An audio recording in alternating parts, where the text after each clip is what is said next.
Katika hali isiyo ya kawaida huko katika mji mdogo wa Leongatha, Victoria, Erin Patterson, mama wa watoto wawili mwenye umri wa miaka 50, kutoka mji mdogo wa Leongatha nchini Australia, anashtakiwa kwa mauaji ya wazazi wa mkwe wake na dada wa mama mkwe ambao wanadaiwa kufariki dunia baada ya kula chakula cha mchana alichowaandalia kilichodaiwa kuwa na aina ya uyoga ambao ni wa sumu.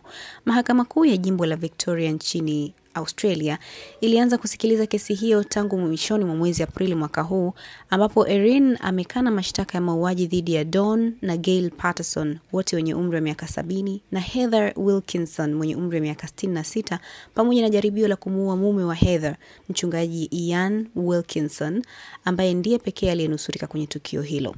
Ushahidi uliotolewa mahakamani hapo Julai 29 mwaka 2023 unaeleza kuwa Erin aliwakaribisha watu hao wanne, wakiwemo wazazi wa mume wake wa zamani na wanandoa Heather na Ian, katika chakula cha mchana nyumbani kwake.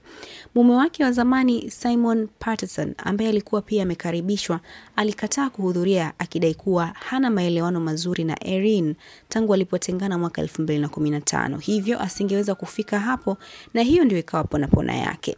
Mahakama ilieleza kuwa chakula kilichotolewa kinafahamika kama beef Wellington, chakula ambacho kiliandaliwa kwa nyama ya ng'ombe iliyozungushiwa unga na kuokwa, na kwamba kila mgeni alipata sahani iliyojumuisha viazi vilivyopondwa, maharage ya kijani na kipande cha beef Wellington. Mchungaji Wilkinson alieleza mahakamani hapo kuwa Erin alikataa msaada wa kuandaa sahani hizo na alizipanga yeye mwenyewe. Alisema pia kuwa Erin alikula chakula chake kwenye sahani ya rangi tofauti, yani sahani yenye rangi nyekundu na ndogo, ukilinganisha na wageni waliokula kwenye sahani kubwa za kijivu. Baada ya mlo huo, walengwa walianza kuonesha dalili kali za kuharisha na kutapika usiku huo. Walifikishwa hospitalini siku iliyofuata na vipimo vyao vilionyesha matatizo kwenye ini. Dawn na Gail walifariki Agosti 4, huku Heather akifariki siku iliyofuata. Mchungaji Wilkinson alilazwa hospitalini kwa wiki 7 kabla ya kupona.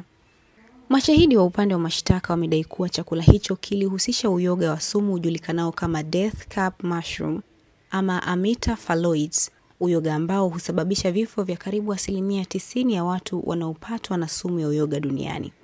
Erin amedai kuwa uyoga aliotumia ulikuwa na mchanganyiko wa uyoga wa kawaida alionunua supermarket na uyoga wa kukaushwa aliopata kwenye duka la bidhaa za Asia miezi kadhaa kabla ya tukio. Alisema pia yeye na watoto wake walikula mabaki ya chakula hicho siku hiyo, lakini yeye hakula mengi kwa sababu alikuwa akijihisi mgonjwa. Vipimo vya hospitali havikuonyesha chembe za sumu kwenye mwili wake. Kilichoibua mashaka katika kesi hii, wakati wa kutoa ushahidi wake, mchungaji Wilkinson alieleza kuwa Erin aliwadanganya kuwa alikuwa na saratani, kwa kile alichodai kuwa kilikuwa kisingizio cha kuzungumza kuhusu jinsi ya kuambia watoto wake kuhusu ugonjwa huo, jambo ambalo upande wa mashitaka wamelitaja kama hila ya kuficha sababu halisi ya chakula hicho.